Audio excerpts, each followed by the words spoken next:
Hola, buenas tardes y bienvenido a su programa Píldora de Salud, el programa radial que trae la mejor información para cuidar del bienestar físico y mental. Hoy nos adentramos en un tema que afecta a millones de personas en todo el mundo, el trastorno de ansiedad. Para ello es importante hablar sobre todo aquello que conlleva a una situación de ansiedad. Nos hemos preguntado qué es la ansiedad. Pues la ansiedad es una emoción que todos hemos sentido con frecuencia y que en ocasiones, ante diferentes situaciones, como puede ser la presentación a una entrevista de trabajo, a un examen, pues sufrimos una serie de sensaciones que muchas veces no son agradables, pero cumplen su papel y su función dentro de la situación en que nos encontramos, es un papel positivo. Pero para ello vamos a hablar con una experta en el día de hoy. Voy a presentar a los compañeros que estamos aquí en la mesa. Yo, como siempre, soy Jaime Rodríguez, quien le habla como presentador. A nuestra mano izquierda tenemos al profesor Carlos Galante, también copresentador del programa. Buenas tardes, Carlos. Buenas tardes, doctor. Y hoy tenemos el privilegio de contar con la doctora Ana Aranda. Ella es especialista en psiquiatría del Centro ITA de Salud Mental y trabaja en el Hospital también San Joan de Déu d'Espluga. Buenas tardes, doctora. Hola, buenas tardes. Gracias por la invitación. Muy bien. Pues, a ver, el objetivo sería hablar un poquito de trastorno de ansiedad. Hemos dicho antes que la ansiedad es una emoción, ¿no? Y para ello, qué mejor que darle la palabra a la doctora preguntándole exactamente qué es el trastorno de ansiedad y cómo se diferencia de una ansiedad normal, esta que hemos hablado al inicio, que nos ponemos nerviosos ante un examen, ante encontrarnos con una persona, antes una entrevista de trabajo.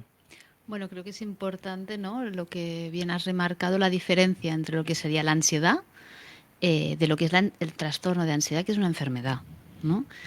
La ansiedad, en el fondo, es una respuesta normal, es nuestro mecanismo un poquito de relación con el entorno ante una situación en la que desconocemos, nueva o que percibimos en términos de peligro, ¿no?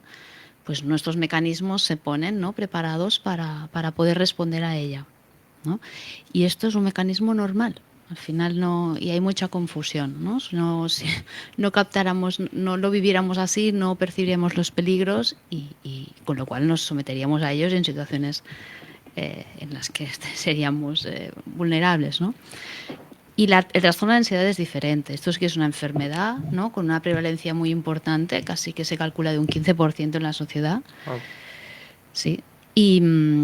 Y en esta sí que hay unos factores, hay una vulnerabilidad genética, hay una... Y básicamente luego hay toda una serie de factores, ¿no?, que pueden conllevar a que la desarrollemos, ¿no? Entre ellos, sobre todo se habla de la exposición a elementos traumáticos, sobre todo durante la infancia, el tema de la psicopatología parental, o sea, patología psiquiátrica o funcionamientos patológicos a nivel de los familiares, sobre todo los referentes, ¿no?, los que sean de primer grado, nuestras principales figuras de apego, vaya, y la inhibición conductual. Todo ello al final puede conllevar a que desarrollemos la enfermedad, ¿no? Y al final la enfermedad se caracteriza porque ante un estímulo la respuesta que hay, el sufrimiento es excesivo, ¿no? Al final no se justifica la respuesta que tenemos a nivel emocional, física, porque al final hay todo un cortejo físico con el estímulo que hemos percibido.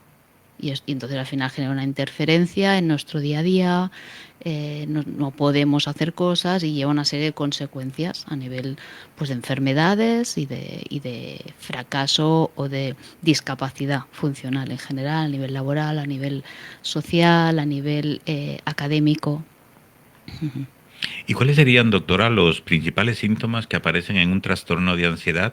Un poco para que nuestros oyentes puedan ponerse en sintonía y saber cuándo nos encontramos en una posibilidad o si vemos a alguien que se encuentra con una serie de síntomas que pueda estar ante un proceso de un trastorno de ansiedad. Para empezar, hay diferentes tipos dentro de los trastornos de ansiedad, ¿no? La clasificación que más se usa, que es el DSM, la última versión, hace diferencia entre varios tipos de trastornos de ansiedad. en la que tenemos pues la ansiedad por separación, que es aquella ansiedad que sale y que es excesiva ante la separación de nuestros principales referentes. Luego hay el mutismo selectivo. Luego tendríamos las fobias específicas, que es un miedo irracional a determinadas cosas. Podría ser a subir al avión, a los ascensores, a un animal en concreto, ¿no? Luego tendríamos el trastorno por pánico, ¿no? Con o sin agorafobia. Luego nos tendríamos con la fobia social. Y luego ya tendríamos todos los que seríamos las ansiedades, el trastorno de ansiedad generalizada, que es una estado de alerta permanente, sobre todo en situaciones en las que percibimos un peligro y que estamos siempre en hiperalerta. Y luego ya tendríamos las ansiedades que serían pues debidas a enfermedades médicas, a sustancias, ¿no? Entonces, al final se diferencia también por la intensidad, ¿no? Y el tiempo de duración. O sea, tú en un momento puedes tener una respuesta excesiva, pero que se autolimite aquí. Si esto se va prolongando y genera que tú al final evites estas situaciones constantemente, te retraigas, dejes de hacer tus cosas habituales, ¿no? Acudir a tus sitios habituales, a exponerte, esto serían indicadores de patología, ¿no? Luego hay todo un tema de sintomatología física que quizás a veces lo relacionamos más con un trastorno por pánico, que serían las típicas palpitaciones, sudoración, sensación. Al final es la enfermedad de las 1000 caras que le llaman, ¿no? Porque se puede manifestar de muchas formas, como sensación de hormigueo o parestesias que se llaman en los dedos.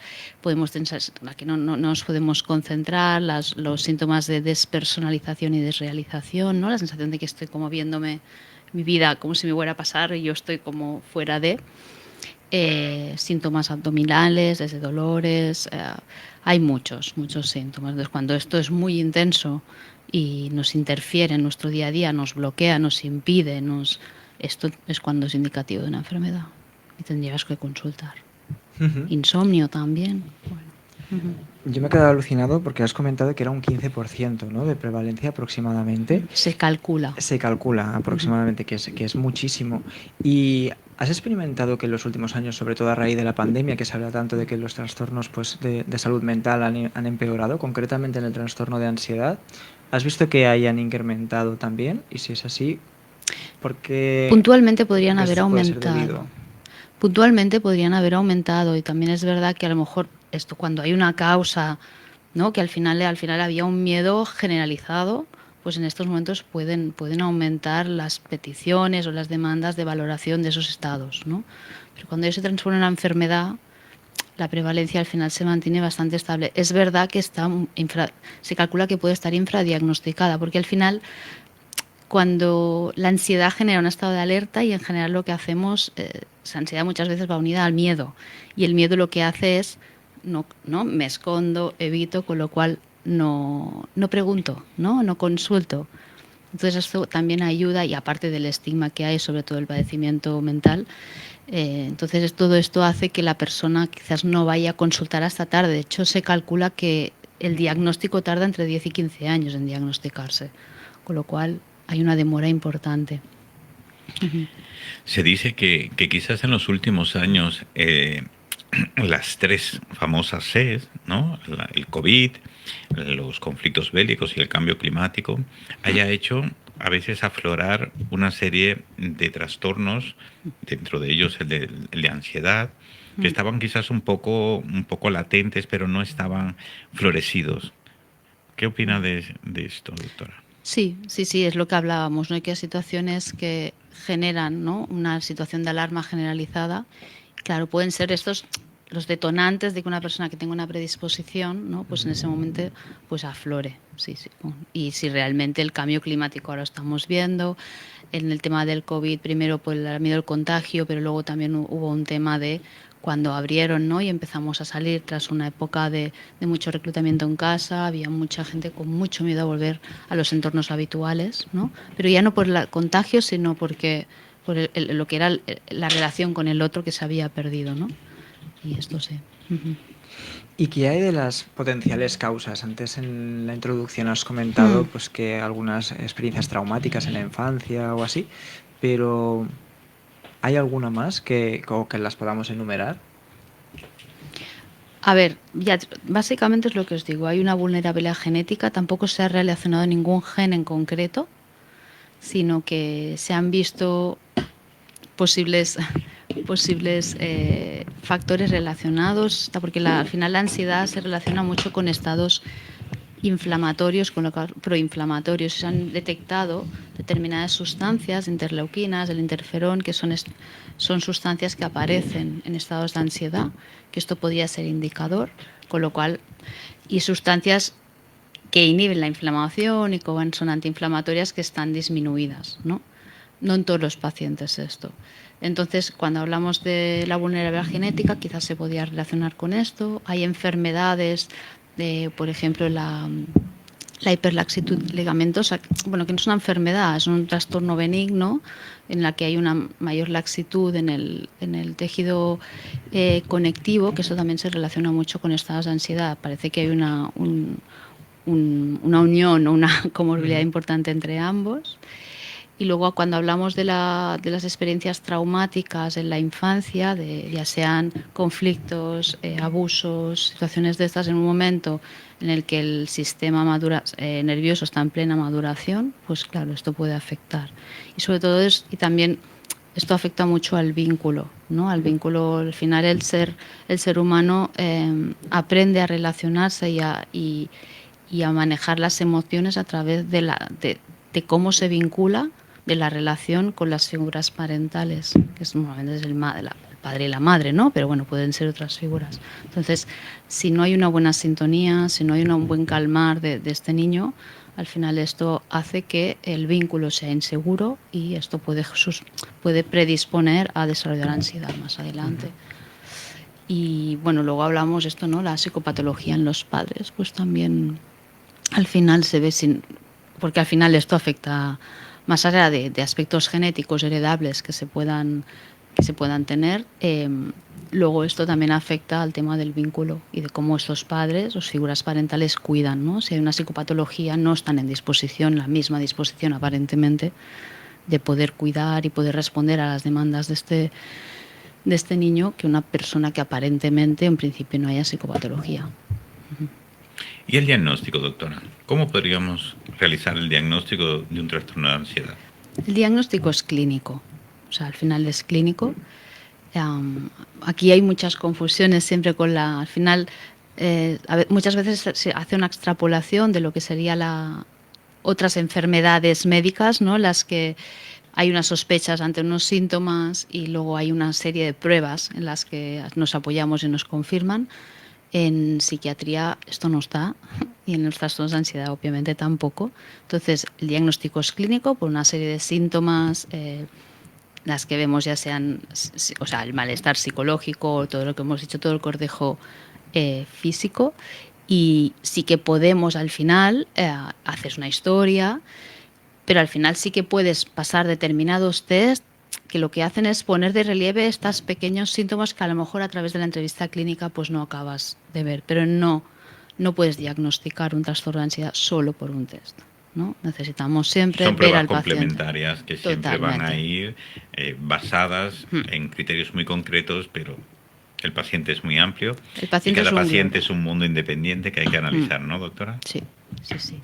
Y en la ansiedad, bueno, como en otras enfermedades, cada paciente lo manifiesta de una forma. Sí que hay cosas que son comunes, pero al final hay cada caso es un caso único, y luego esto también conlleva que el tratamiento tenga que ser a medida, ¿no? A cada paciente hay que hacerle un traje totalmente a medida. Total. ¿Y qué impacto puede llegar a tener el padecer un trastorno de ansiedad en el día a día de las personas? Claro, es lo que hemos dicho, ¿no? Al final, cuando hay mucha ansiedad, la ansiedad se liga al miedo, entonces hay conductas evitativas, con lo cual si tú estás trabajando, como hay un malestar, puede ser que baje el rendimiento a nivel laboral, absentismo laboral o a nivel académico, un deterioro en las relaciones. La ansiedad está muy relacionada con el trastorno depresivo, el trastorno por uso de sustancias también. Y luego hay toda una serie de enfermedades consecuentes a un nivel de estrés, ¿no? De aumento de cortisol, que son enfermedades cardiovasculares, eventos cardiovasculares. Hay un tema, también esto hace que se recluyan más en casa, con lo cual hay también un tema de enfermedades musculares, ¿no? Contracturas, una discapacidad a este nivel. La verdad es que es importante el impacto, es importante, y cada vez, claro, si hay un deterioro funcional, la persona cada vez se va quedando más aislada, el riesgo de las enfermedades cardiovasculares son importantes, a nivel gastrointestinal también, ¿no? Hay todo un tema de patologías funcionales secundarias a nivel gastrointestinal, que esto también secundariamente genera que también haya más absentismo, más bajas, más... Y luego al final hay patologías del sueño secundarias que también al final acaban como retroalimentando todo el círculo este. La verdad es que es importante el impacto, ¿no? A veces se habla de la ansiedad como si no fuera nada y la gente padece muchísimo. ¿Y cuáles serían las opciones ahora mismo que tenemos disponibles sobre el tratamiento a los trastornos de ansiedad? Bueno, el tratamiento, si nos basamos en los estudios, en las evidencias científicas, lo que ha demostrado evidencia científica que funciona, ¿no? Sería los fármacos, ¿no? Los antidepresivos, sobre todo los llamados los inhibidores selectivos de la recaptación de serotonina, entre otros. Y luego la terapia cognitivo-conductual con prevención que es con exposición y prevención de respuesta. Esto es lo que ha demostrado evidencia científica, ¿no? Luego hay toda una serie de cosas que se están tan a nivel como farmacológico, neuromodulador y otras terapias alternativas que se están estudiando, pero que ninguna de ellas no ha demostrado evidencia, ¿no? Y que también algunas hay riesgo de, bueno, también hay mucha leyenda urbana y cosas que funcionan. También al final hay una parte muy individual en lo que uno es más afín, ¿no? De tendencias, que hace que te pueda funcionar más una cosa o una otra. Dentro de las opciones de tratamiento disponibles que hablaba, una de ellas era la terapia cognitivo-conductual. ¿Qué eficacia hay actualmente como tratamiento en la ansiedad? ¿Eficacia en cuanto a porcentajes? Sí. Bueno, más que porcentaje, sí es realmente efectiva la terapia cognitivo-conductual en el trastorno de ansiedad o en la ansiedad en sí. Sí que funciona. Lo que pasa que es lo que os digo, al final para responder a un tratamiento psiquiátrico, psicoterapéutico, hace falta la predisposición del paciente, que este paciente esté motivado al cambio, que esté, ¿no? Y como la ansiedad genera miedo, genera estima muchas veces, al final, y exponerte, al final es la terapia cognitivo-conductual con exposición, ¿no? A aquello que te da miedo. Entonces, esto ya pone estado mucho de alertas. Y con obviamente, entonces haces todo el tema de prevención de respuesta, de que no eviten, pero hay un padecimiento. Entonces, funciona, porque los estudios lo dicen, pero bueno, muchas veces hace falta ayuda del fármaco. Para que los oyentes también nos sigan un poco el hilo, ¿podría explicarnos en qué consiste esa terapia cognitivo-conductual? Que a lo mejor hay personas que no saben en qué consiste concretamente, ¿no? Y tienen como ese miedo de, ostras, yo es que voy al psicólogo y no sé qué explicarle, o no sé si eso lo hace el psiquiatra, o en qué momento debería de ir a visitar a un especialista. A ver, una cosa es cuándo yo debo ir a consultar al especialista, ¿no? Muchas veces la gente consulta antes al psicólogo y al psiquiatra, esto también es verdad, por el miedo, ¿no? Al psiquiatra se nos relaciona también con determinadas patologías mentales más graves pero bueno, que al final, cuando os digo, ¿no? Cuando hay mucho padecimiento, cuando uno necesita, ¿no? Ves que te estás aislando, que te está afectando, tienes que consultar. Entonces, bueno, al final el primero que lo recibe un poco, que normalmente es un psicólogo, porque os digo, valorará, ¿no? Si al final el nivel de ansiedad es muy elevado, pues verá si necesita antes algo para bajar un poco el nivel de ansiedad y para que esta persona pueda realmente pues poder empezar a tratar, ¿no? A exponerse a estas situaciones. Al final es detectar qué me está pasando, ¿no?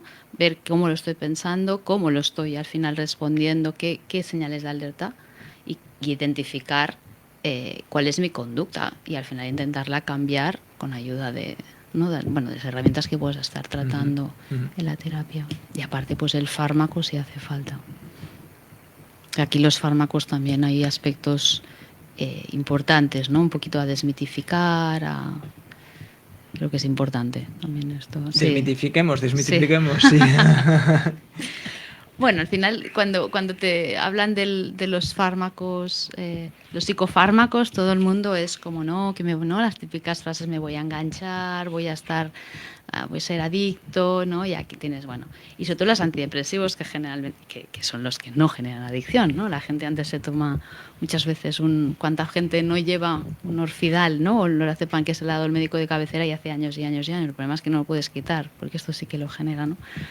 Entonces los fármacos bien dados son fármacos eficaces, se habla de una eficacia hasta un 75%, con lo cual es elevado. Sí que hay una parte de placebo también, que responde al placebo, pero entonces normalmente lo que se pone es un antidepresivo, porque el antidepresivo al final, más que antidepresivo, sobre todo lo que son ansiolíticos, ¿no? Bajan los niveles de ansiedad de una forma sostenida y al final permiten que esta persona pues vaya pudiendo hacer toda la parte más de trabajo psicoterapéutico. Sí que hay tratamientos en momentos agudos, que pueden ser el diazepam, las benzodiazepinas en general, que en momentos en los que se dispara mucho la ansiedad lo puedes tomar en forma de rescate, que decimos nosotros. Pero para tratar una ansiedad de forma como más basal y a largo plazo hay que tomar un antidepresivo que se tiene que mantener unos meses. Aquí también la gente es como, uy, ¿no? Aparte de este fármaco, siempre es como tanto tiempo, a ver si me voy a enganchar. Entonces tienes que otra vez trabajar todo. Yo creo que sobre todo también es muy importante a nivel de tratamiento que la persona confíe en ti, porque tiene mucho miedo, ¿no? Entonces trabajar mucho el vínculo, el que confíe en ti, ¿no? Que vea que estás disponible, que no, y a partir de ahí todo es como mucho más fácil, te va a aceptar más fácilmente el tratamiento. Que yo siempre les digo, si hay cualquier duda, yo no te voy a convencer, ¿no? Tú me explicas qué te pasa, yo te doy la opción. Si tienes, porque muchas veces el tema de tomar un fármaco les genera tal ansiedad que acaba siendo peor al principio. Les digo, bueno, pues nada, no pasa nada. Nos volvemos a ver, piensas, recoges todas las dudas que tienes, vuelves a venir, volvemos a hablar y vamos haciendo así. Lo principal es que estén seguros contigo, que vean que eres accesible y a partir de ahí todo vas construyendo con el paciente el tratamiento o la terapia y al final tratando conjuntamente. Y cuando empezamos con un tratamiento farmacológico, ¿cuánto tiempo más o menos se puede tardar que la persona pues note los efectos, ¿no? de la medicación? ¿Es algo inmediato? No. Con los antidepresivos, el efecto normalmente hablamos de unas 3 semanas para empezar. O sea, el tratamiento, los efectos son progresivos, ¿no? Lo que pasa es que realmente no puedes valorar si hay respuesta eficaz o no, o aumentar dosis o no, más o menos hasta la 3.ª semana como poco. Si hay aspectos muy rumiativos de dar muchas vueltas, ¿no? De pensamientos como más obsesivoides, aquí tienes que esperar más tiempo, el tratamiento tarda más, pero un mínimo de 3 semanas, ¿de acuerdo? Entonces a partir de ahí es cuando puedes empezar a valorar si es efectivo o no. Muchas veces hay mucha prisa porque hay mucho sufrimiento y cuando se deciden a dar el paso de consulta y acceder a tus tratamientos no me hace efecto y tú le dices, no, es que vamos a tardar. Y sí que hay efectos a corto plazo. Lo que pasa es que como afecta un poquito a la consciencia, en cómo yo me noto, cuesta un poco, a veces tienes que decirle, vale, esta misma situación ahora, ¿cómo hubieses respondido hace 2 semanas? Entonces, vale, sí, quizás sí que me notaba, pero como son cambios progresivos, cuesta un poquito. Esto en cuanto a los antidepresivos, claro, si hay un momento de mucha agudez, de palpitaciones, sudoraciones, que me mareo, que un poco ahí si das una benzodiazepina de estas medicaciones que sean a nivel puntual, los efectos son al cabo de media hora, ¿vale? Pero también se van al cabo de un rato. Doctora, nos han entrado algunas preguntas de los oyentes.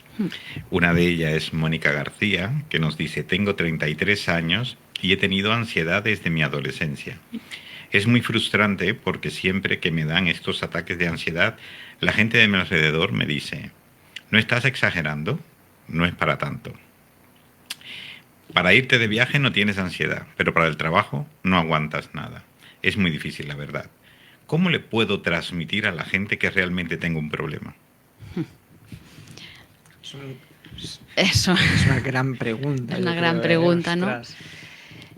Al final yo creo que hay una parte de educación, de psicoeducación en la población general, ¿no? De poder aceptar que está esto, que la gente lo pasa mal y que existe, ¿no?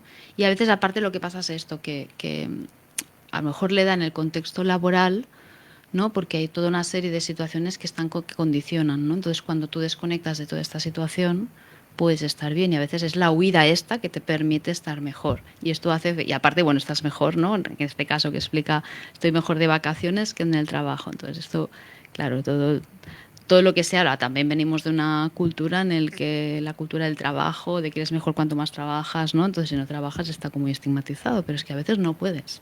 Y estos comentarios, claro, no le ayudan para nada. Yo creo que ella es la primera que lo puede explicar, pero tampoco entrar en la mucha justificación, porque cuando entras en justificación de alguna forma, en justificarte mucho, de alguna forma como que validas un poco este poner en duda que te están, ¿no? Que estás oyendo, en el que estás sometido. Entonces, bueno, yo me siento mal, me siento así. Y también aquí hay que trabajar mucho la validación, qué yo siento, qué yo necesito. Y yo siempre les digo, muchas porque esto te dicen, ¿no? Es que me dicen que soy un exagerado. Y bueno, te digo esto, pero me da como vergüenza explicarte. Te digo, no te tiene que dar vergüenza. Yo no soy nadie para valorar un sufrimiento tuyo, intrínseco. O sea, yo no estoy en tu piel. No es como el dolor, son cosas como muy subjetivas. Entonces, pero bueno, esto es muy frecuente. Almudena Sánchez nos dice, ¿cómo saber si tengo ansiedad o simplemente lo que tengo es estrés? El estrés y la ansiedad. Al final son palabras muchas veces el estrés muchas veces se relaciona más con lo laboral, aunque ahora mucha gente te dice estoy estresada y tampoco lo... Al final el estrés quizás tiene una connotación de mayor intensidad, ¿no? A veces se relaciona lo que os digo más con el trabajo. El estrés a veces también está relacionado más con un punto así de disfuncionalidad, de interferencia en tu día a día. Que la ansiedad, por lo que hemos hablado desde el principio, pues tú una ansiedad normal, una respuesta normal ante situaciones nuevas, situaciones en las que tú anticipas un cambio y que esto no sea una enfermedad. Entonces ahí yo creo que lo importante es poder consultarlo, poder establecer una entrevista o las que hagan falta con un profesional y a partir de ahí poder desvincular o poder realmente desgranar y ver si es ansiedad una respuesta normal, una ansiedad o el estrés, pero que ya hablemos de una patología, de un sufrimiento que sea candidato a tratar. Muy bien, Rodrigo Campos nos dice, excelente explicación la que nos estás dando, doctora. Pero yo tengo un familiar que sufre ataques de ansiedad y la verdad es que se me hace muy difícil. Quiero comprenderle, pero a veces es tan complicado que... ¿Cómo podría mejorar la comunicación con esta persona que sufre ansiedad? Complicado. Yo creo que realmente es esto. La persona que no, en general, yo también les digo siempre que nadie puede entender. Nadie mejor que alguien que haya padecido la misma enfermedad, sea la que sea, te puede entender, ¿no? Esto para empezar. Con lo cual, la persona que estamos acompañando a alguien con esta enfermedad, que no seamos profesionales, pero también profesionales, quizás lo que no tenemos que ponernos esta cosa de intentar entenderlo o de juzgar o validar si es excesivo esto o no, si es adecuado o no esta respuesta, ¿no? Al final es acompañar, intentar no juzgar y ofrecerle ayuda que necesitas, sin que tampoco nos carguemos de es que si no le ayudo yo no estoy siendo suficiente, entonces como no, a veces mucho esto se transforma en yo no lo puedo ayudar, yo soy incapaz, con lo cual mi incapacidad la traslado al otro y le digo haz tú, que entonces al otro aún se lo pasa peor, ¿no? Que está padeciendo ansiedad, pues como me noto muy mal, no tengo herramientas y aparte me noto que tú me estás exigiendo que yo te diga cómo hacerlo y tampoco lo sé. Pero al final yo creo que lo que hay que hacer es solamente acompañar, no juzgar, escuchar.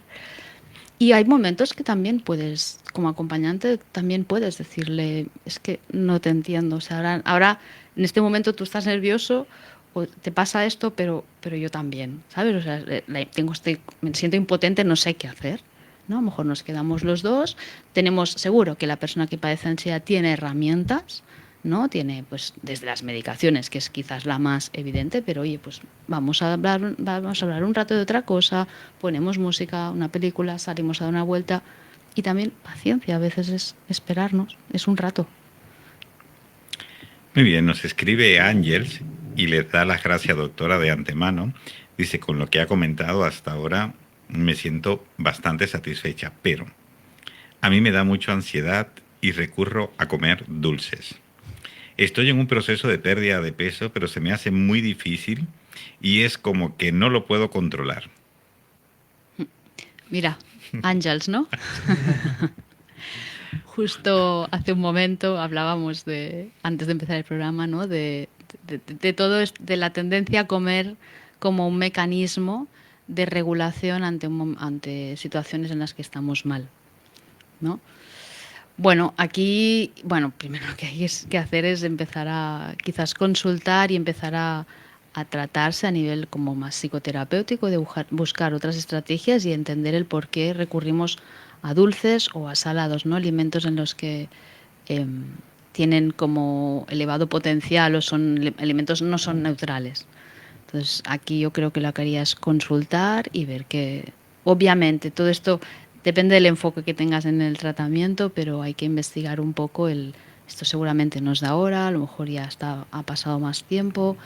Hay que investigar qué tipo de relaciones había a nivel familiar, ¿no? Y hay que hacer un tratamiento aquí. Uh-huh.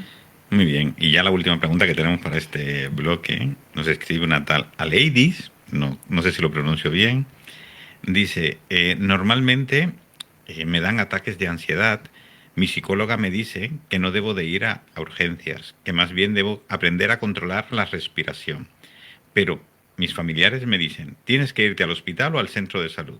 ¿Qué debo hacer, doctora? Bueno, aquí está un poco relacionado con lo de antes, ¿no? O sea, la terapeuta sabe, ¿no? O con ella has trabajado estrategias un poquito para afrontar esto y que lo que hacen es capacitarte para que no entres en pánico o en miedo, que te incapaciten y te invaliden y te veas como que solo puedes ir al centro de salud, porque al final esto te invalida bastante. Obviamente están los centros de urgencia para ir cuando hace falta, pero la terapeuta sabe que has trabajado cosas que las puedes utilizar en ese momento. La familia quizás no sabe tanto, o el entorno sabe tanto todo esto, ni conoce esas estrategias, con lo cual al final es bueno, pues ves a un sitio donde te ayuden. Por eso la discrepancia, ¿no? Pero yo creo que al final si tu terapeuta te dice, claro, también uno mismo sabe en qué nivel está y hay momentos que quizás si estás en un momento muy inicial del proceso terapéutico y estás muy bloqueado en este momento por este punto de ansiedad, pues a lo mejor realmente no puedes recurrir a estas estrategias, ¿no?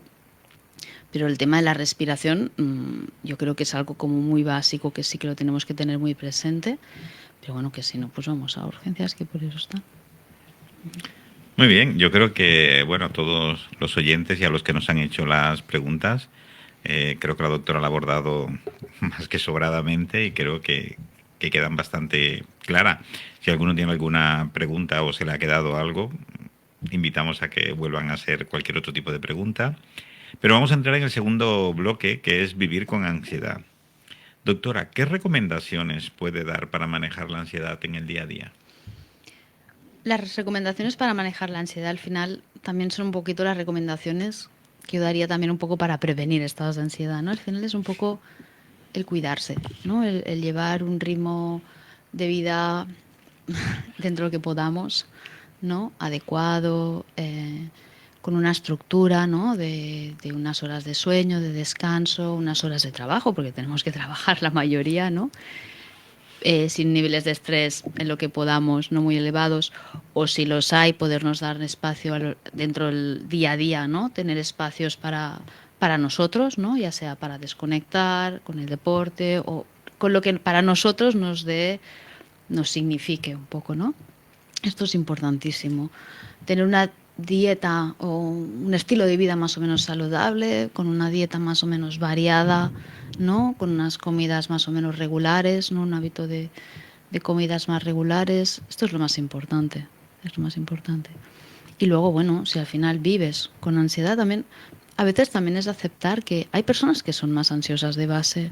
No, intentar no luchar contra... O sea, una cosa es aceptar, yo soy así, y qué cosas puedo hacer para en determinados momentos quizás tener un mejor afrontamiento, pero a veces hay gente que intenta luchar porque estigmatiza o idealiza una situación perfecta del vivir sin ansiedad. Bueno, es que la ansiedad también nos permite responder a cambios. O sea, la ansiedad se relaciona pues con la flexibilidad de una persona, la capacidad de cambio, la resiliencia, la perseverancia, la constancia, ¿no? Entonces, ansiedad tampoco es mala como tal, ¿no? Entonces, a veces también pasa, pues bueno, pues soy así, qué cosas, en qué momentos me va a ver la ansiedad, ser una persona con este punto, sin que sea una enfermedad, y en qué momentos, pues a lo mejor tengo que poder recurrir a otros recursos para afrontar una situación.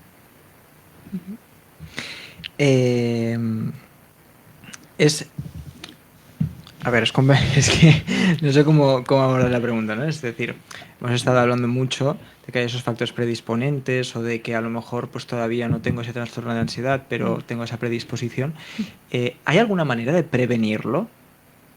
Es lo que decía, ¿no? Un poquito, tú nunca vas a saber tu predisposición. Obviamente, si tienes familiares, ¿no?, que son ansiosos de base y que tienden a tener estas respuestas, desde la parte de la heredabilidad quizás o de la herencia puedes tener más predisposición, pero también por el estilo. Al final nosotros somos personas que aprendemos, ¿no? O sea, aprendemos mediante copiando patrones, ¿no? Y al final nuestras figuras referentes son de los que nosotros al final aprendemos en cómo tenemos que reaccionar ante el entorno. Entonces, si tenemos estas figuras de referencia, bueno, pues quizás podemos ser más prevalentes. Entonces yo creo que hay una parte de a lo mejor en otros entornos pues tener otros modelos, ¿no?, de respuesta ante las situaciones. Y luego lo que decíamos del cuidarse en el día a día, ¿no?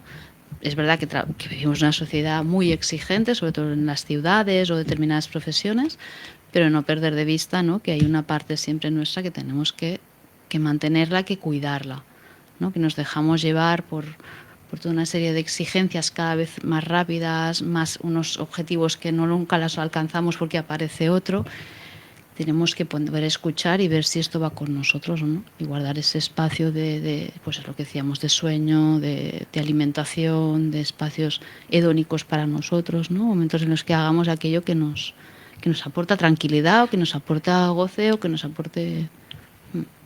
Antes ha comentado que el trastorno de ansiedad también como que va de la mano, o hay algunas patologías, o bueno, patologías, síndromes o condiciones, estados, que pueden predisponer a ese estado, ¿no? Y también ha comentado que la depresión, así un poco por encima, podría estar relacionada. ¿Qué vínculo hay entre el trastorno de ansiedad y la depresión?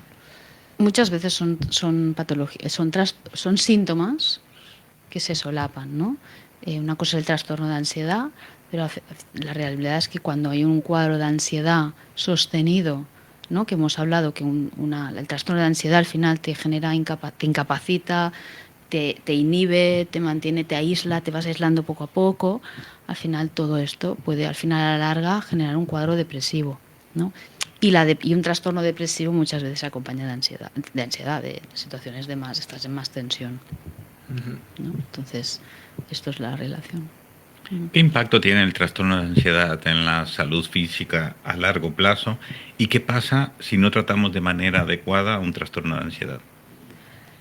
Bueno, pues lo que hemos hablado, ¿no?, que al final el trastorno de ansiedad es un estado inflamatorio, ¿no? Si miramos a nivel químico, en lo que hay una serie de marcadores inflamatorios, un aumento del cortisol y un aumento de interleuquinas, de factores que están aumentados. Y al final esto genera pues enfermedades cardiovasculares, accidentes vasculares cerebrales, cardiopatías, ¿no? A nivel musculoesquelético, lo que también hemos hablado, pues puede generar mucha disfunción, ¿no? Desde contracturas. La persona que tiende a estar con ansiedad, como se tiende más a recluir, pues puede ser que abandone poco a poco baja la actividad física, aunque sea una actividad física normal, con lo cual habrán patologías secundarias a la disminución de la movilidad. A nivel gastrointestinal, también lo que hemos hablado, por una mala alimentación o por esos trastornos funcionales, el estado inflamatorio. Luego una mala alimentación con lo que esto también genera patologías secundarias, trastornos del sueño, y todo eso al final acaba afectando.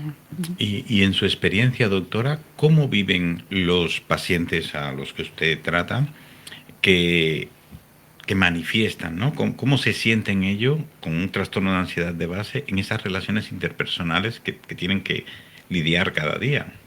¿Cómo se lo expresan los pacientes? ¿Cómo lo viven? Con vergüenza y culpa. O sea, se debaten, pero muchas veces es vergüenza, ¿no? Vergüenza porque al final se sienten juzgados. O sea, depende del entorno, ¿no? A ver, si el entorno es un entorno que le hemos dicho que acompaña, que no juzga, que entienda o no, al menos no juzga, ¿no? Intenta ayudar en lo que puede, saben hasta pueden llegar. Pero muchas veces te lo expresan en términos de no sé qué me está pasando, no apetece, la gente me dice que me tengo que esforzar, que, bueno, un poquito que invalida o minimizan el impacto, entonces hay vergüenza, hay culpa, ¿no? Con lo cual la vergüenza te genera que estés como aún más retraído.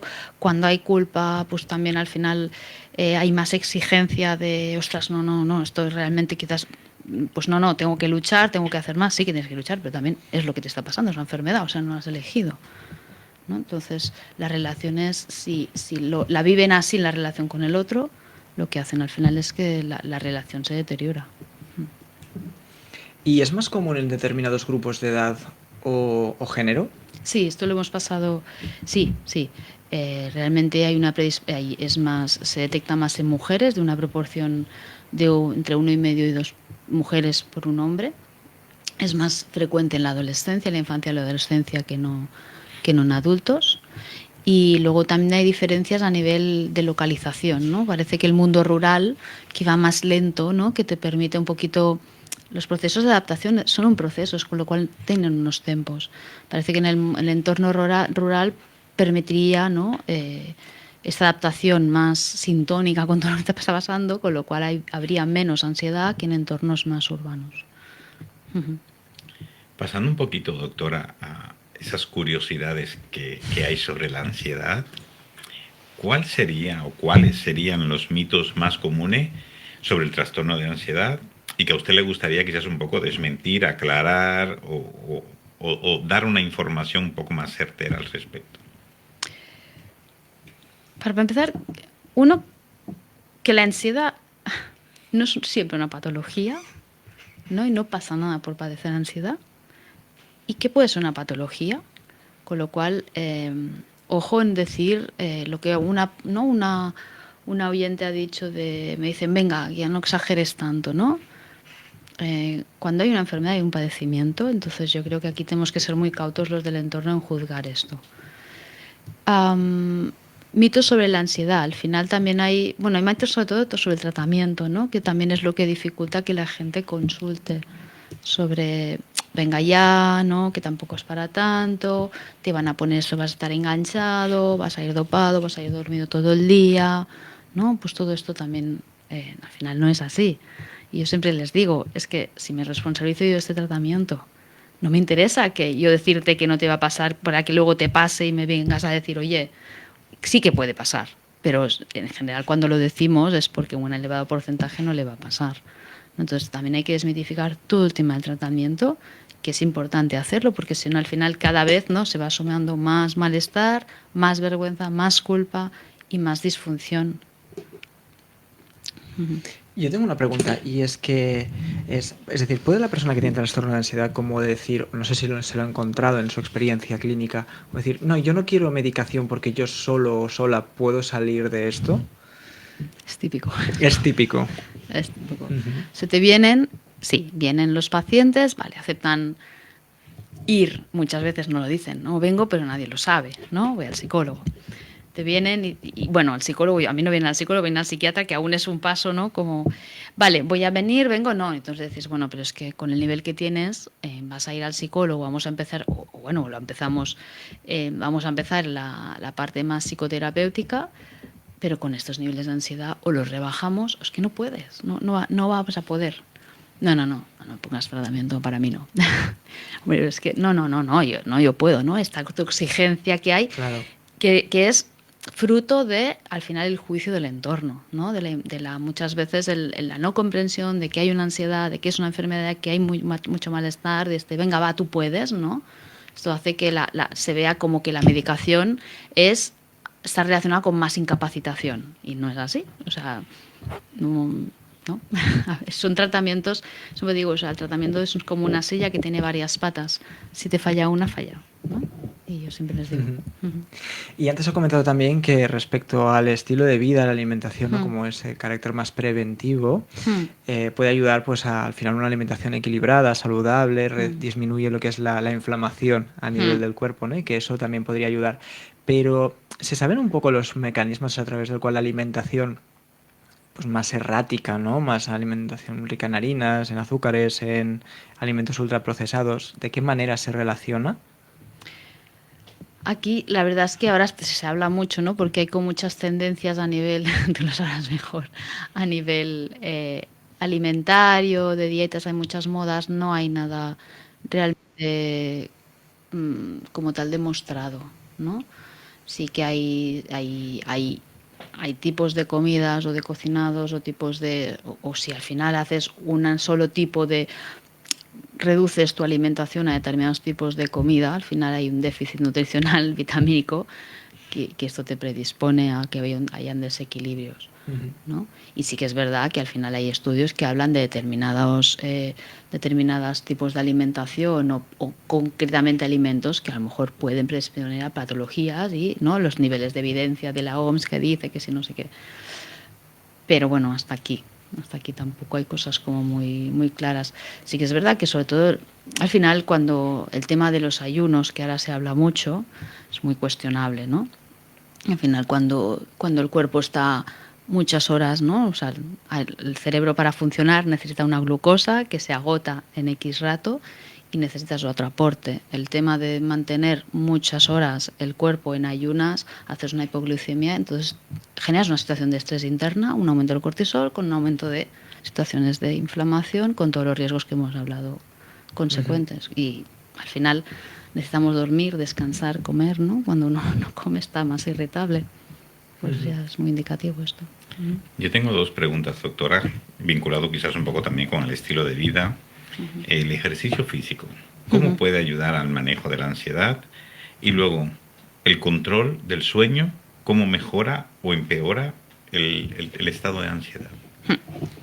Bueno, en relación al ejercicio físico, sí que el ejercicio físico se ha visto que ayuda, pero claro, hay gente que no le gusta el ejercicio físico, con lo cual no les podemos decir a todos tienes que hacer ejercicio físico porque les genera un estrés, ¿no? O ansiedad, o como lo quieras llamar, ¿no? Entonces, no a todo el mundo le puedes recomendar. Sí que es verdad que la gente que le gusta un ejercicio físico moderado, tampoco extasiante, porque hay gente que cuando al final los estados de ansiedad son respuestas como muy intensas y a veces buscamos estímulos más intensos que nos tapen este malestar que tenemos. Y uno puede ser el hacer ejercicio físico hasta ¿no? que el cansancio físico acabe tapando este estado, y esto tampoco estaría relacionado. Los estudios son muy variables y ninguno no han podido demostrar eficacia como tal en estudios, cuando hablamos a nivel ya como más científico y riguroso, porque al final la metodología que siguen no sigue una metodología ni hay una homogeneización de los procesos y todo como para poder concluir que el ejercicio físico realmente ha demostrado ser eficaz en el tratamiento ¿no? Sí que vemos que en las personas en general el tema al final el ejercicio físico se relaciona con el salir, ¿no? Con una serie de estímulos físicos, muchas veces si lo haces sobre todo en equipo o con alguien acompañado, pues también te permite centrar la atención en aquello y no otra vez la mirada hacia ti, en aquellos ruidos corporales que me está generando la ansiedad, con lo cual, porque si lo miras solo, pues amplificas todos estos sonidos, con lo cual puede ayudar. Pero bueno, también, ya os digo, no hay evidencia, pero sí que a la práctica ves que la gente que más o menos le gusta practicar un ejercicio físico, que puede ser desde salir a correr, puedes ir a hacer yoga o salgo a andar un rato cada día, ¿no? Sí, precisamente le quería preguntar sobre el uso de las técnicas de relajación, la meditación, el yoga, en el manejo de la ansiedad, antes de entrar en la parte del sueño.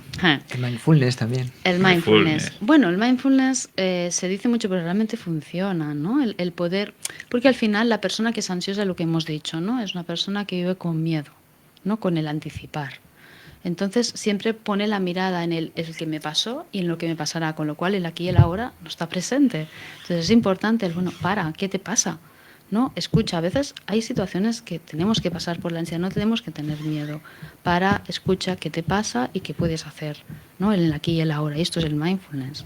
Y para empezar a tratar, o te centras en cómo me estoy sintiendo, lo que hacemos muchas veces cuando hay miedo, desconectamos y buscamos cosas que nos desconecten de este malestar. Sí, pero, ¿no? Entonces, el mindfulness, bueno, sobre todo en cuadros depresivos funciona, ¿no? Luego tenemos el yoga, que también ha demostrado que funciona sobre todo en cuadros depresivos, pero parece que en el yoga, en trastornos de ansiedad también puede funcionar, ¿no? Lo que os digo son como tratamientos que estaban como mucho, eran como la medicina alternativa o tratamientos, pero como coadyuvantes, parece que las últimas investigaciones que están haciendo parece que funcionan, y cuando tú estás en la práctica clínica hay gente que lo hace también, es lo que decíamos al principio, depende un poco de tus valores, creencias o tendencias, ¿no? O sea, si yo toda esta parte pues ya la contemplo mucho en mi vida, pues me va a ayudar porque hay una parte de placebo, ¿no? Pero también en el fondo todas estas técnicas lo que hacen es centrarte en cómo estoy yo ahora, en sensaciones físicas, y intentar desconectar de todo aquello que nos está estresando alrededor. El Tai Chi sí que, por ejemplo, no ha demostrado ineficacia, por ejemplo. No ha demostrado. No. ¿Y el sueño? En cuanto al tema del sueño que me has preguntado, el sueño es importantísimo, ¿no? Cada uno tiene un ritmo de sueño, ¿no? O necesita unas horas sí que hay una media, ¿no? de las horas que necesitamos descansar o no, pero aquello que te dicen es que tienes que dormir 8 horas, y no, bueno, hay gente que duerme menos horas, pero que tú te puedas ir a descansar, descanses y al día siguiente te levantes descansado es importante, si no ya empiezas con un estado ya de prealerta, que al final esto es lo que te acaba influyendo y condicionando todo el día. Y hablando también del sueño, y que está muy de moda, el consumo de pantallas, precisamente de los adolescentes, en ese momento antes de dormir, por estar con las redes sociales, los juegos. Esto es un problema. ¿Cómo le afecta? Esto es un problema, pero no solo a los adolescentes, ¿no? Sino que al final nos afecta a todos, ¿no? Que no muchas veces antes de ir a dormir aprovechamos, miramos el móvil, pero al final aquello lo que hace es, estamos viendo cosas nuevas, aparte del tema de los estímulos, de los colores y tal, y más químicos, ¿no? Hay un tema de atención a aquello, con lo cual en el momento en el que esos estímulos de alrededor, como son la luz, no varias cosas que pasan y que son los que regulan nuestro ritmo circadiano, nos están diciendo tienes que ir a dormir. Por otra parte estamos teniendo una herramienta que nos está diciendo está manteniendo en alerta. Entonces esto es realmente muy preocupante, aparte de lo que generan las redes, ¿no? Últimamente, que es la inmediatez, la constante relación con el otro a través de un lenguaje súper primitivo, ¿no? De aquí y ahora, y que no te permite pensar, ¿no? Porque cuando estás hablando con alguien en persona, más allá de lo que estás hablando, hay unos silencios, hay una mirada, hay un tono de voz que hace que sea más lento y te dé tiempo a pensar en la respuesta que vas a dar. Con las redes sociales esto no está. Entonces ahí también hay un problema, ¿no? O sea, ahí tienes un nido perfecto para la ansiedad, que sale... La ansiedad al final es una respuesta muy primitiva. Y aquí el lenguaje también es muy primitivo, aquí y ahora ya. Nos queda poquito tiempo, doctora. Al final pasaba rápido. Te lo dije. Por último, ¿qué mensaje le gustaría transmitir a quienes nos están escuchando y a quienes están luchando contra el trastorno de ansiedad? Que no tengan vergüenza, que consulten, que no pasa nada, que estamos para ayudarles, que no es algo que ellos estén haciendo mal, que sean débiles, que no sean capaces, sino que es una enfermedad. Que sea una enfermedad, que hay un sufrimiento y que nadie les puede decir que ese sufrimiento no es. Si tú lo estás sufriendo, si tú estás padeciendo, si tú tienes dolor igual, tienes que consultar, ya está, no pasa nada. Esto. A mí me gustaría preguntarle para cerrar, ¿qué tipo de fuentes se podrían consultar para la población general, ya sean libros, algunas revistas o páginas web, como para aprender más de este trastorno de ansiedad y poder acompañar mejor a las personas que lo padecen, ¿no? Antes ha hecho referencia pues, a la importancia de la educación del entorno sobre este tipo de trastornos y de que existen y de que por lo tanto pues evitemos comentarios pues tan estigmatizantes como el que nos ha comentado el oyente de no seas tan exagerada o tienes que aguantar un poquito más. Claro, Internet el problema es que allí todo el mundo pone, escribe y no hay filtro, ¿no? Al final, claro, y Internet al final es la fuente más rápida que tenemos y que tenemos a mano de consulta. Entonces yo siempre digo que si tenéis que consultar a través de las redes, vayáis a páginas como oficiales, ya sea de pues del Canal Salud de Generalitat o que al final, si no, nos dirijamos a nuestro médico de cabecera y que nos dirija. O sea, al final en los centros de salud también hay el espacio de la interconsulta con los diferentes especialistas y ahí tú le consultas algo a tu médico de cabecera que te puede ayudar y si no, si tiene dudas, lo consulta en espacio de interconsulta con los profesionales de salud. Entonces, pero yo siempre digo que Internet vayamos a páginas como muy concretas y que, ojo, igual que los libros de autoayuda, que muchas veces también hay cosas que no siempre ayudan. Pues nada, doctora, muchas gracias. Estuvimos hablando con la doctora Ana Aranda, es psiquiatra de Lita y también trabaja en el Hospital San Joan de Déu de Esplugas. Gracias por compartir su valioso conocimiento con nosotros hoy en Píldora de Salud. Ha sido una entrevista, yo creo que muy esclarecedora y estamos seguros de que nuestros oyentes han aprendido mucho sobre el trastorno de ansiedad y cómo afrontarlo, cómo enfrentarse a ello, romper ese estigma del miedo, de perder la vergüenza. Y recuerden, queridos oyentes, que no están solos y que siempre aquí hay una ayuda disponible para quienes lo necesiten. Hasta la próxima semana, donde seguiremos dando pequeños consejos, pequeñas cápsulas de conocimiento para mejorar la salud de usted y de los suyos. Muchas gracias, Carlos. Muchísimas gracias, doctora. Ha sido un placer, doctora. Gracias por la Le invitación. invitamos a volver otro día a hablar de este tema de que hemos hablado del binge eating o del trastorno por atracón, que seguro que ayudará a muchísima gente. Encantada. Muchas gracias por la invitación. Muchas gracias. Adeu. Todos los viernes, de 5 a 6 de la tarde, tus dudas quedarán resueltas en el programa Píldora de Salud. ¿Es adecuado el mindfulness para todo tipo de personas, incluidas las personas que puedan estar enfermas o personas que padezcan de algún tipo de patología? Píldora de Salud es el programa dirigido por Jaime Rodríguez. Jaime Rodríguez y sus contertulios llegarán hasta el fondo de la cuestión, gracias a esa píldora que puede mejorar nuestra calidad de vida. Recuerda, en Gran Vía Radio, los viernes de 5 a 6 de la tarde, Píldora de Salud.